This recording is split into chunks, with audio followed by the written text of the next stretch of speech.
समय से बॉलीवुड, टीवी और डिजिटल दुनिया के सितारे लगातार गैंगस्टर के निशाने पर आ रहे हैं। कभी मुंबई के बांद्रा में सलमान खान के गैलेक्सी अपार्टमेंट पर फायरिंग हो जाती है, तो कभी कनाडा में कपिल शर्मा के कैफे पर गोलियां बरसाई जाती हैं।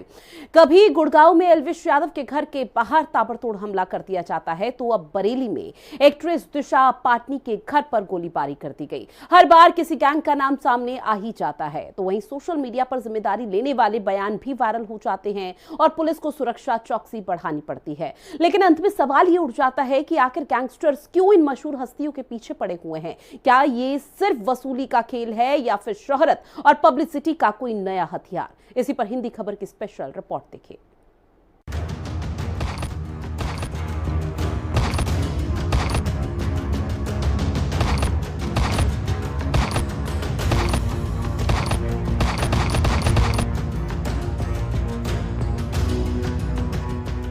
अप्रैल 2024 सलमान खान के घर फायरिंग। अगस्त 2025 कॉमेडियन कपिल शर्मा के कनाडा स्थित कैफे पर 2 बार फायरिंग। अगस्त 2025 गुरुग्राम में एल्विश यादव के घर पर गोलीबारी। 12 सितंबर 2025 बरेली में दिशा पाटनी के घर पर फायरिंग। हर केस में सोशल मीडिया पर जिम्मेदारी लेने वाले गैंग सामने आए हैं। पुलिस ने उनकी सुरक्षा बढ़ा दी है। एफआईआर दर्ज की गई है। आखिर गैंगस्टर्स पर इतना फोकस क्यों बढ़ गया है? आखिर सेलिब्रिटीज इतने फोकस पे क्यों हैं? एंटरटेनमेंट जगत से जुड़ी हस्तियों पर लगातार हो रहे हमले और उन्हें मिल रही धमकियों ने सेलिब्रिटी सिक्योरिटी और कानून व्यवस्था को लेकर गंभीर सवाल खड़े कर दिए हैं। कभी खुलेआम फायरिंग, कभी जानलेवा हमले, तो कभी धमकियों का सिलसिला। इन घटनाओं के तार अंतर्राष्ट्रीय स्तर के गैंगस्टरों से जुड़े हैं। ये हमले केवल दिशा पाटनी या सलमान खान जैसे बड़े नामों तक सीमित नहीं है, बल्कि उभरते कलाकारों, यूट्यूबर्स को भी निशाना बनाया जा रहा है। सलमान खान पर हमला। पिछले साल अप्रैल में सलमान खान के घर पर जो फायरिंग हुई थी, शुरुआती जांच में लॉरेंस बिश्नोई नेटवर्क का नाम सामने आया था। 2 आरोपियों की गिरफ्तारी हुई थी। बाद में इसी गैंग के कई सदस्यों पर साजिश के तहत केस दर्ज हुआ। 14 अप्रैल 2024 की सुबह मुंबई के बांद्रा स्थित सलमान खान के घर पर फायरिंग की गई थी। सलमान के गैलेक्सी अपार्टमेंट में अचानक गोलियों की तड़तड़ाहट से हड़कंप मच गया था। बाइक सवार नकाबपोश हमलावरों ने सलमान के घर पर ताबड़तोड़ फायरिंग की और फरार हो गए। इस घटना ने सिर्फ सलमान के फैंस को ही नहीं, बल्कि इसने मुंबई पुलिस को भी अलर्ट मोड पर ला दिया था। जांच में मुंबई क्राइम ब्रांच ने इस मामले की परतों को खोलना शुरू किया।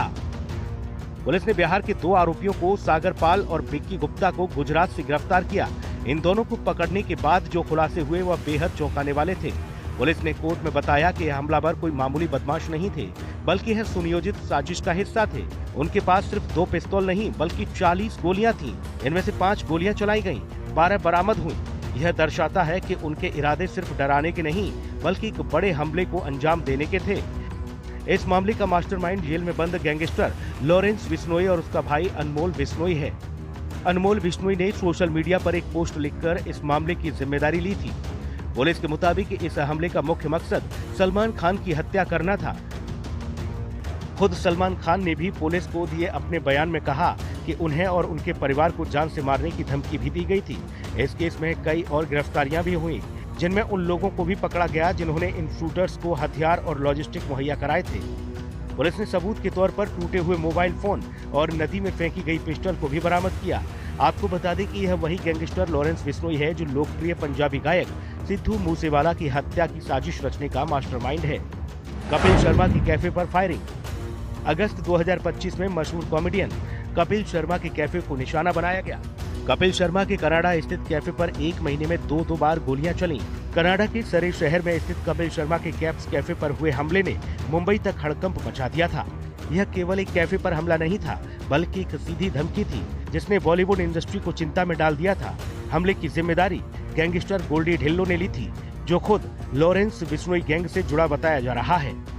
सोशल मीडिया पर वायरल एक पोस्ट में कहा गया कि अगर कपिल शर्मा ने गैंगस्टर की कॉल का जवाब नहीं दिया तो अगला कदम मुंबई में उठाया जाएगा। इस धमकी के बाद मुंबई पुलिस सतर्क हो गई और कपिल शर्मा और उसके परिवार की सुरक्षा कड़ी कर दी गई।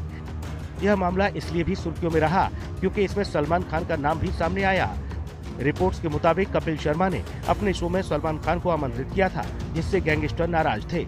ऐसी धमकियां सिर्फ डर नहीं फैलाती, बल्कि गैंग की brand value, recruitment, extortion ecosystem को भी हवा देती हैं। विदेशों में भी भारतीय सेलिब्रिटी के प्रतिष्ठानों पर हमला होना यह दर्शाता है कि आपराधिक नेटवर्क अंतर्राष्ट्रीय स्तर पर काम कर रहा है। इस तरह के हमले न केवल कलाकारों को बल्कि उनके व्यापारिक भागीदारों और कर्मचारियों को भी खतरे में डालते हैं। एल्विश यादव के घर पर फायरिंग। बॉलीवुड ही नहीं, नए दौर के सेलिब्रिटी जैसे यूट्यूबर्स भी इन खतरों से अछूते नहीं हैं। यूट्यूबर और big boss winner Elvish Yadav के गुरुग्राम स्थित घर पर अगस्त 2025 में फायरिंग हुई। गुरुग्राम के सेक्टर 57 में एल्विश यादव के घर पर बाइक सवार बदमाशों ने करीब 25 से 30 राउंड गोलियां चलाईं, जिसने पूरे इलाके में डर का माहौल पैदा कर दिया। घर की दीवारों पर, खिड़कियों की शीशों पर और दरवाजों पर गोलियों के निशान साफ दिखाई दे रहे थे। यह हमला इतना जोरदार था कि एल्विश के घर का निचला हिस्सा पूरी तरह से गोलियों से छलनी हो गया। इस घटना के कुछ घंटे बाद सोशल मीडिया के जरिए कुख्यात गैंगस्टर हिमांशु भाऊ ने हमले की जिम्मेदारी ली थी और आरोप लगाया था कि एल्विश यादव एक सट्टेबाजी ऐप को बढ़ावा दे रहे थे, जिसने कई घरों को बर्बाद कर दिया है। इस पोस्ट में यह भी कहा गया कि यह हमला उन सभी लोगों के लिए एक चेतावनी है जो ऐसे ऐप्स को प्रमोट करते हैं। हिमांशु भाऊ गैंग का नाम पहले भी गायक फाजिलपुरिया की गाड़ी पर हुई फायरिंग में आया था। इस घटना ने एक बार फिर से यह सवाल खड़ा कर दिया कि क्या सोशल मीडिया की दुनिया में चकाचौंध के पीछे ऐसे भी खतरे छिपे हो सकते हैं? क्या यह सिर्फ एक चेतावनी थी या किसी बड़ी साजिश की शुरुआत? सिंगर राहुल फाजिलपुरिया को भी बनाया गया निशाना। जुलाई 2025 में हरियाणवी सिंगर राहुल फाजिलपुरिया पर गुरुग्राम में अज्ञात हमलावरों ने 2 से 3 राउंड फायरिंग की थी। गनीमत रही कि राहुल इस घटना में सुरक्षित बच गए, लेकिन यह सिलसिला थमने का नाम नहीं ले रहा। एक के बाद एक सेलिब्रिटी को निशाना बनाया जा रहा है और जिस तरह से सनातन का नाम लेकर बॉलीवुड एक्ट्रेस दिशा पटानी के परिवार को निशाना बनाया गया, अनिरुद्धाचार्य और प्रेमानंद महाराज के लिव इन वाले बयान के खिलाफ बोलने पर दिशा पाटनी के घर पर फायरिंग की गई, यह बताता है कि इन अपराधियों को कानून का कोई डर नहीं है। वे सिर्फ हमला नहीं कर रहे, वे डर, असुरक्षा और अराजकता का माहौल बना रहे हैं। कुख्यात गैंगस्टर लॉरेंस बिश्नोई के गैंग का नाम इन हमलों में बार बार सामने आ रहा है, जिनकी पहुंच भारत के साथ साथ कनाडा तक है।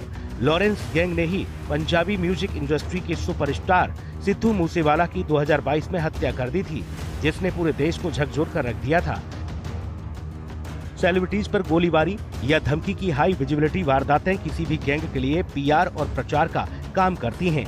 कम संसाधन में बड़े असर वाली हेडलाइन मिलती हैं। अगर आप social media star Elvish Yadav के गुरुग्राम वाले घर पर 25 राउंड फायरिंग, कपिल शर्मा के कैफे पर गोलीबारी, सलमान खान के घर पर हमला और बरेली में दिशा पाटनी के घर पर हमला, इन सभी घटनाओं को ध्यान से देखें तो एक खतरनाक समानता सामने आती है।